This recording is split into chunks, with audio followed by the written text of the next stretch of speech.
Meus irmãos e minhas irmãs, bom dia. A paz de Jesus e o amor de Maria. Vim partilhar com vocês o Evangelho de hoje. Quando eu partilho aqui, eu geralmente não costumo ler o Evangelho, eu só realmente partilho aquilo que eu achei mais interessante. Mas hoje, esse Evangelho desse dia de hoje, ele é tão lindo e ele faz tão parte da nossa história como um movimento que eu não poderia deixar de estar compartilhando com vocês ele, porque ele fala mais do que qualquer reflexão que eu possa fazer. Então vamos lá. O Evangelho de hoje ele está em Lucas 1, do versículo 26 ao versículo 38. Aí você me acompanha. O Senhor esteja convosco, Ele está no meio de nós. Proclamação do Evangelho de Jesus Cristo segundo Lucas. É a voz, Senhor. Naquele tempo, o anjo Gabriel foi enviado por Deus a uma cidade da Galileia chamada Nazaré. E uma virgem prometida em casamento a um homem chamado José. E ele era descendente de Davi, e o nome da virgem era Maria. O anjo entrou onde ela estava e disse: Alegra-te, cheia de graça, o Senhor é contigo. Maria ficou perturbada com essas palavras e começou a pensar qual seria o significado daquela saudação.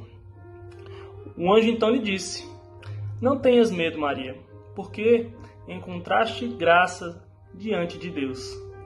Eis que conceberás e darás à luz a um filho, a quem porás o nome de Jesus. Ele será grande, será chamado de Filho do Altíssimo, e o Senhor Deus lhe dará o trono de seu pai Davi. Ele reinará para sempre sobre os descendentes de Jacó, e o seu reino não terá fim. Maria perguntou ao anjo: Como acontecerá isso, se eu não conheço homem algum?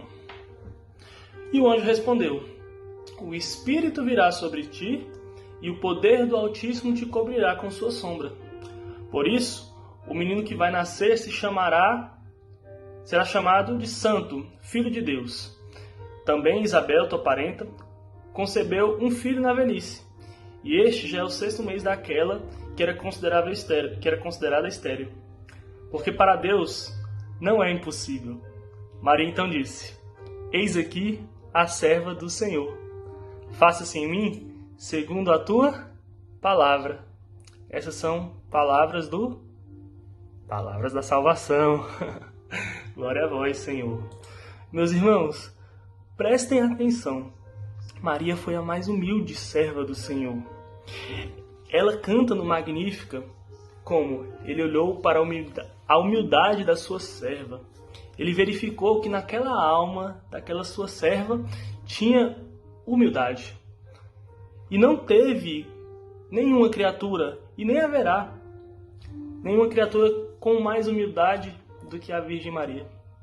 E o que Deus faz quando Ele vê criaturas, quando Ele vê filhos com tamanha fé, com tamanha humildade? Ele leva para junto de si. E esse levar para junto de si, Nossa Senhora, ela foi levada aos céus e lá ela se tornou a nossa rainha. Ela se tornou a rainha de tudo, Tudo que está no céu, tudo que está na terra. Ela se tornou a esposa do Espírito Santo. Mas eu acho mais incrível, mais perfeito, na perfeição de Deus, que Maria, sendo a rainha dos homens, ela sendo humana, ela também se torna a nossa mãe. Ela se torna aquela que virá a ser a nossa intercessora. A nossa mãe, não uma mulher qualquer. E isso são palavras, meus irmãos, do Evangelho. E a gente não está endeusando, a gente não está adorando a nossa mãe. A gente está seguindo o Evangelho, porque Deus eleva os humildes. Nós estamos reconhecendo aquilo que Deus mostra para a gente no Evangelho. O exemplo de mulher que ela é. E é isso que o Evangelho fala. Que ela foi tão humilde, ela foi tão serva, que ela foi levada aos céus e foi coroada, como diz também lá no livro do Apocalipse, ela foi coroada, uma coroa de 12 estrelas, né? A mulher que conceberia um filho, né, no livro do Evangelho. E essa é a nossa mãe. E isso são palavras do Evangelho, nunca esqueça disso, meu irmão. Se alguém te perguntar algo sobre Maria, você tem condições de pegar a sua Bíblia e achar aquilo que fala da tua mãe. Você sabe que lá no livro de Lucas tem falando da tua mãe, de Maria. Você sabe que lá no livro do Evangelho tem falando da sua mãe, Nossa Senhora. Lá no livro do Apocalipse, perdão. Então, meu irmão, tenha posse da palavra de Deus. Tenha posse, tenha propriedade da sua fé. Nós não podemos ser católicos que não têm conhecimento da palavra, que não têm conhecimento daquilo que está vivendo. Como é que eu sou um servo do renascer com Maria e eu não sei aonde encontrar respostas na palavra de Deus? Não pode. Você tem que ter um contato com a Bíblia, você tem que ter um aprofundamento, você tem que ter conhecimento da palavra de Deus, além de ter a sua fé. E Maria nos ensina isso, a ter muita fé, a ter muita propriedade no que a gente fala. No Evangelho, vocês não viram eu falando que Maria ficou com dúvida, que Maria, ela